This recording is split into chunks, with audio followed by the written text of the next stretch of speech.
Allez, salut la commu.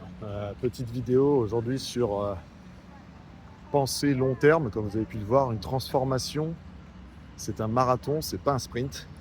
Comme vous avez pu le voir, moi j'ai décidé de refondre mon environnement Legar Community, en faire un peu un centre dans mon écosystème. Si vous ne connaissez pas, bien évidemment, abonnez-vous à ma chaîne et vous découvrirez tout cet écosystème. Penser long terme, donc pour moi, qu'est-ce que ça veut dire? Ça veut dire qu'en fait, surtout quand tu es créateur de contenu, tu peux t'épuiser et tu peux te créer un nouveau taf parce que tu veux, par exemple, suivre la règle, la loi des algorithmes, des réseaux sociaux, quel que soit celui où tu es dessus. On te dit souvent de créer plus, de publier de partout. Mais quand tu te retrouves un peu comme moi et tu vas commencer comme ça si tu veux faire du contenu, alors petite définition de créateur de contenu, dès que vous partagez quelque chose sur les réseaux, Facebook ou autre, vous faites déjà du contenu. Hein. Ça veut dire la création de contenu, c'est pas une histoire que de professionnels. C'est vous qui partagez votre vie, qui veulent partager quelque chose, transmettre à quelqu'un, euh, donner votre expérience de vie pour aider les autres. Ça, c'est de la création de contenu pour moi. Hein. Donc, pour faire ça, voilà, il faut penser long terme. C'est emmené bien évidemment par la vie, hein, tout simplement. Une transformation, ça sonne à la création de contenu, c'est une transformation de vie. Et bien évidemment, la vie, elle n'est pas linéaire, elle est chaotique. Il y a des événements heureux, des événements malheureux. Tout ça fait que vous avez des rythmes de vie et un coût de la vie qui diffère des fois. Moi, par exemple, voilà, depuis que je suis arrivé à Paris, pour mon travail, j'ai découvert un nouveau coût de la vie. Hein.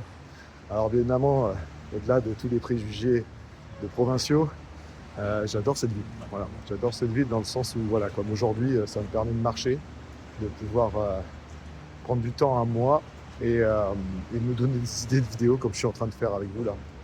Et partager mon expérience tout en profitant de cette belle ville. Tout ça pour vous dire que en fait, pour penser long terme, il va falloir toujours euh, adapter votre rythme, par exemple, de contenu, de ce qu'on a peut appeler pompeusement le calendrier éditorial de votre contenu en fonction de votre rythme de vie. Il va falloir le faire et ça prend du temps, c'est pour ça, c'est un marathon. Hein. Ça prend du temps parce qu'il va falloir l'adapter à votre vie perso, votre rythme que vous pouvez suivre, conserver dans le temps. Il va falloir aussi savoir maintenir un peu une discipline et une motivation. Alors quand je dis ces mots, ça fait peur à tout le monde ou ça fait des banalités, mais en fait, c'est vrai réellement ça, surtout dans le contenu. Hein. Quand on doit faire des vidéos ou autres et qu'on se retrouve tout seul devant l'écran, ça fait vraiment sens. Mais au-delà de la discipline ou de la motivation, l'objectif c'est surtout que de créer, enfin de se transformer dans quelque chose qui soit adapté à votre vie, qui soit adapté à vos désirs et à votre pourquoi. C'est pour ça quand vous créez quelque chose, toujours se poser la question du pourquoi et pourquoi vous faites ça, pourquoi vous voulez créer ce contenu. Moi, si vous avez vu dans plusieurs de mes vidéos, maintenant, je l'ai perdu, ce pourquoi à un moment donné, je me suis perdu justement en suivant des formations qui te parlaient toujours d'algorithmes, de plaire à tout le monde. Voilà, donc en plus aujourd'hui, avec l'intelligence artificielle, ça devient plat. Les gens le voient, de toute façon dans le business, hein, comme je l'ai dit dans d'autres vidéos, de plus en plus les gens cherchent l'humain qui est derrière la création de tout ce contenu. Pourquoi? Parce que tout simplement les machines aujourd'hui peuvent faire des trucs extraordinaires, hein, bien sûr. On est tous assistés grâce à une intelligence maintenant pour créer. Ça faut pas se leurrer, hein, les gens qui créent encore tout seuls, bravo à eux déjà. Et bon, ce sont des courageux parce qu'en fait, ce sont des gens passionnés souvent, des gens qui acceptent de prendre du temps pour faire ça. L'intelligence artificielle, ça t'aide, ça te rend plus productif, ça t'aide à aller plus vite, mais c'est un assistant. Comme je dis, moi je le prends comme ça, c'est un assistant. Ça m'aide à améliorer mes contenus, ça m'aide à améliorer mes visuels, mon branding, ça m'aide à beaucoup de choses. Mais ça pareil, comme toute chose nouvelle qui arrive, même si l'intelligence artificielle maintenant n'est plus aussi récente au moment où je fais cette vidéo, mais quand tu acquiers une nouvelle compétence, ça demande du temps également. Ça prend du temps d'acquérir cette compétence, de bien maîtriser les prompts, par exemple pour l'intelligence artificielle, pour que ton assistant te connaisse de mieux en mieux et réponde de mieux en mieux à tes questions. tout demande du temps en fait, surtout dans la création de contenu. Pourquoi? Parce que tu es toujours, et c'est ça qui est un peu exaltant et excellent pour moi, ce que j'aime bien, étant un peu hyperactif, je vous avouerai. Le truc qui est sympa, c'est vraiment le fait de découvrir. Alors bien sûr, il faut accepter de découvrir dans la douleur, parce que quand on fait de la création de contenu, on a tendance à avoir souvent des murs, hein, surtout les premiers temps, quand tu ne maîtrises pas une nouvelle compétence ou un nouvel outil. Tu es frustré au départ parce que tu tâtonnes, tu perds beaucoup de temps. Alors oui, il y a plein de formations pour t'aider pour aller plus vite. Mais ce que j'ai remarqué, moi en tout cas, avec les formations, c'est que, pas malheureusement, elles t'aident à avoir la vision et la stratégie de gens qui sont en avance sur toi, ça c'est cool pour ça. Mais souvent, elles sont quand même calquées à leur vie, à leur manière de voir les choses. Et il y a des fois dans les formations des choses qui ne te concernent pas ou qui vont moins te parler parce que c'est la vie d'un autre qui t'explique ses déboires, son expérience et qui te donne sa méthode. Donc voilà, il faut vraiment prendre ça avec un peu de recul. Ça ne t'empêche pas. Moi, je me forme tout le temps, hein, malgré que je fasse aussi du contenu sur des choses. Je me forme tout le temps parce que c'est important. L'apprentissage continue, comme je le dis, moi c'est ce que j'arrête pas si vous me suivez. L'apprentissage continue, être un éternel débutant. J'ai fait une vidéo sur la curiosité, je vous laisserai aller voir ça sur mes posts. Mais être éternellement en apprentissage, c'est super exaltant, super bien pour le créateur de contenu également.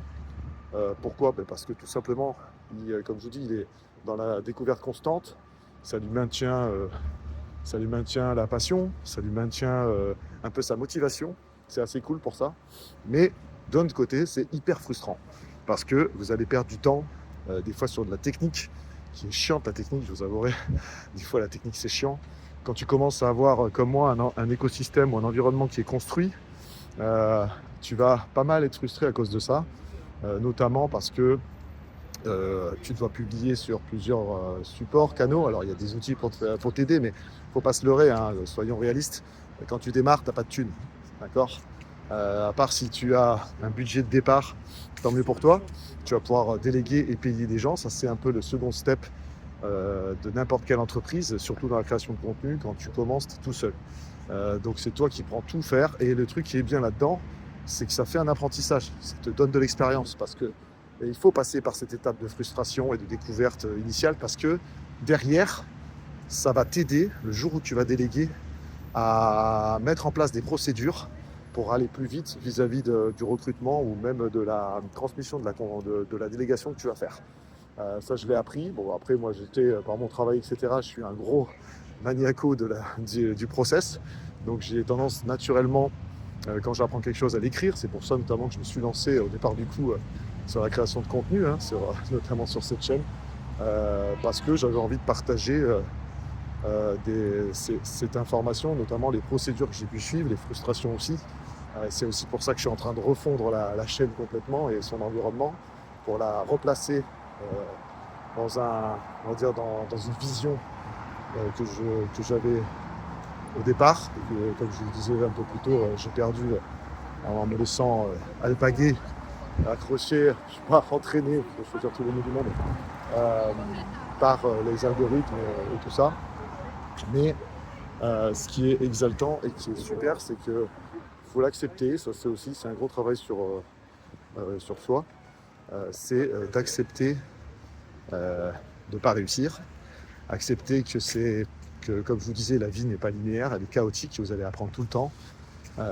C'est déplaisant au possible, hein. Je peux vous le dire, en plus quand vous êtes tout seul au démarrage, c'est hyper frustrant, hyper déplaisant. C'est pour ça, n'hésitez pas à commenter mes vidéos, à venir partager sur mon groupe de Telegram, parce que justement j'étais dans votre cas, je le suis encore, hein. Je ne me considère pas comme un expert ou un mentor, loin de là.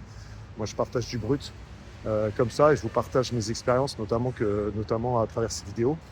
Mais n'hésitez pas à venir en parler parce que des fois en parler permet de mettre des mots, de verbaliser des choses et ça vous permet d'avancer, d'appuyer des fois ou même d'avoir des retours intéressants.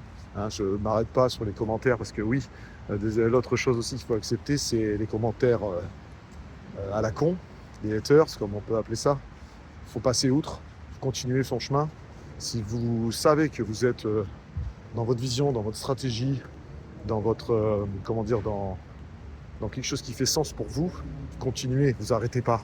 Les gens qui réussissent sont les gens qui ont continué, en fait. Parce que malheureusement aussi, la résilience, c'est un travail de longue haleine. Il y a des gens psychologiquement qui vont s'arrêter très vite, premier échec. Vous allez en avoir plein, surtout dans la création de contenu. Des échecs, vous allez en avoir plein. Je vous le dis tout de suite.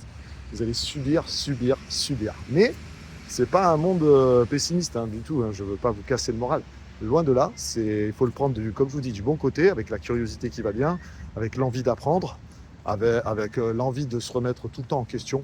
Ça, c'est le leitmotiv notamment de la création de contenu, mais de tout, j'ai envie de vous dire, même dans la vie de tous les jours. Remettez-vous en question, n'ayez pas peur là-dessus. Oui, c'est peut-être que si vous regardez cette vidéo, il y a peut-être des jeunes qui regardent cette vidéo et qui me disent ouais, je sais pas, je commence ma vie, qu'est-ce que tu me racontes? Ouais, ben non, même quand tu es jeune, tu vas apprendre des choses. Tu vas apprendre des choses avec ton âge, avec ton niveau, avec tes relations, tes premières relations. Ce que je veux vous dire en fait, c'est que faut savoir des fois prendre le temps de lever la tête, de se poser, de respirer un bon coup, de boire frais comme diraient les autres, et de se remettre en question pour avancer, se réaligner, se réajuster, et que dans le temps, vous ne perdez pas, ou même si vous perdez, que vous puissiez revenir dans la vision et dans la définition du pourquoi que vous avez créé, que vous avez pensé, qui vous a donné envie de créer du contenu par exemple. Donc voilà, c'était juste une vidéo pour vous dire que créer du contenu, se transformer, c'est dans le contenu, mais même dans la vie, ça demande du temps. Il faut penser long terme. Faut pas, de toute façon, si vous me suivez, vous savez que moi, je ne vends pas des trucs en rapide. Aujourd'hui, c'est vrai, on est pris par le temps. La vie est en accéléré partout, tout va plus vite. Donc tout le monde essaie de vous vendre des trucs qui vont vite. Enfin, les trucs qui vont vite, c'est surtout simplifier des frustrations de manière simple et qui soient actionnables dans votre vie et qui correspondent à votre vie perso. Donc voilà, c'est voilà ce que je considère de rapide, c'est-à-dire des choses que vous pouvez mettre en place de manière simple, mais que soient adaptées à votre vie, que vous puissiez le faire malgré votre vie. C'est pour ça qu'on doit se réajuster, qu'on doit se réaligner souvent, notamment dans les produits digitaux, la création de contenu, c'est des produits digitaux. Il ne faut pas hésiter à se remettre en question, à archiver, à supprimer, même si c'est difficile pour les gens comme moi, qui archiver et supprimer des choses, c'est super dur, mais il faut savoir de temps en temps prendre ces décisions fortes pour réaxer vos priorités. Ça pareil, choisir c'est renoncer, je vous ai fait un post là-dessus, n'hésitez pas à aller le voir. Mais voilà, il faut savoir se remettre souvent en question et penser surtout long terme dès que vous créez quelque chose, dès que vous voulez transmettre quelque chose. Mais même dans votre vie, une transformation de vie, elle se fait avec, comme je vous dis, avec les événements de la vie, heureux ou malheureux, avec ce qui vous arrive dans votre vie tout simplement. Donc là, il faut faire le dos rond et penser toujours au bout du tunnel, en essayant de vous perdre le moins possible. Alors oui, certaines interactions et relations que vous allez avoir vont vous vendre mondes et merveilles, surtout aujourd'hui, avec le marketing à outrance et la belle com qui enrobe tous les produits. Mais sachez les remettre dans le contexte, surtout dans le contexte de votre vie. Voilà, c'est ce que je voulais vous dire. Donc pensez long terme dès que vous créez quelque chose. N'ayez pas peur de créer, n'ayez pas peur d'avancer, de transmettre et surtout n'ayez pas peur des échecs parce que vous en aurez beaucoup. Sur ce, je vous dis encore merci de me suivre, abonnez-vous. N'hésitez pas à découvrir mon écosystème et ma refonte de ma chaîne Megar Community. Et puis moi, je vous dis à une prochaine vidéo. Ciao, ciao.